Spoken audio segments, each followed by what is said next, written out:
और सुना चौधरी को नमी ताजी। चुपचाप यार, परेशान हाँ। क्यों भाई, की मसला बनया? बस प्लाट नहीं लिया हाँ जी, यार, ਉਹਦੇ ਕਾਗਜ਼ਾਂ ਦਾ ਰੌਲਾ ਬਣ ਗਿਆ। ठीक हो गया। वो तो पैसे भी बहुत सारे दिते सी।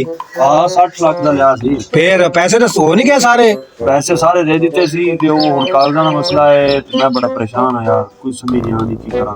अच्छा ਤੇ ਉਹ ਨਾ ਮੇਰੀ ਸਲਾਹ ਵੀ ਟਾਈਮ ਕੱਢ ਚਲੀਏ ਕਿਸੇ ਦਿਨ ठीक है। ਤੇ ਉਹਦਾ ਜਿਹੜਾ ਨਾ ਆ ਤੈਨੂੰ ਉੱਤੇ ਫਰਾਂ ਫੜਕੀ ਪੈ ਜਾਂਦੀ ਜਦੋਂ ਦੋ ਬੰਦੇ ਗੱਲਾਂ ਕਰਦੇ ਹੁਣ ਉਦੋਂ ਹੀ ਵਿੱਚ ਗੰਦ ਕਰਦਾ ਹੈ। अच्छा ਆ ਚਲੀਏ ਕਚਹਿਰੀ ਉੱਤੇ ਯਾਰ, ਉਹਦੇ ਕਾਗਜ਼ਾਂ ਦਾ वो ਰੌਲਾ फकीर एक है मेरा दोस्त ते वो तकरीबन को थोड़ा खर्चा पानी लवेदा ते इंशाल्लाह पैसे अपने मोड़ आवन दे, तू टेंशन ना ले। ਉਹ ਯਾਰ ਉਹ ਗੱਲ ਕੋਈ ਨਹੀਂ ਵੀ ਅੱਗੇ 60 70 ਲੱਖ ਉਹਨਾਂ ਨੇ ਦਿੱਤਾ, ਉਹ ਜਿਹੜਾ ਕੋਈ 2-4 ਲੱਖ ਵੀ ਲੈ ਲੈਣਾ ਖੈਰ ਯਾਰ ਉਹਦਾ।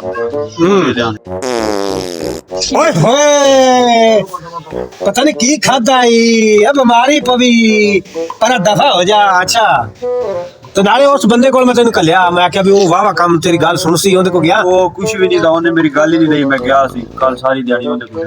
अच्छा ठीक हो गया। ਵੱਲਾ ਫੇਰੀ ਇਹ ਕਰ ਲਾ ਉਹ ਕਰ ਲਾ ਹਾਲਤ ਫਲਾਂ ਕਰ ਲਾ, ਉਹਨੇ ਮੇਰੀ ਇੱਕ ਟਕੇ ਦਾ ਕੰਮ ਨਹੀਂ ਕੀਤਾ ਯਾਰ। ਬਸ ਹੁਣ ਤੂੰ ਚੱਲ ਮੇਰੇ ਨਾਲ, ਉਹ ਫਲਾਣੇ ਜਿਹੜਾ ਸੀ ਉਹਦੇ ਕੋਲ ਚੱਲੀ ਆਪਾਂ। ਤੋਬਾ ਤੋਬਾ ਤੋਬਾ ਤੋਬਾ ਤੋਬਾ ਆੜਾ ਯਾਰ, ਕੀ ਇਹਨੇ ਗੱਲ ਪਾਇਆ।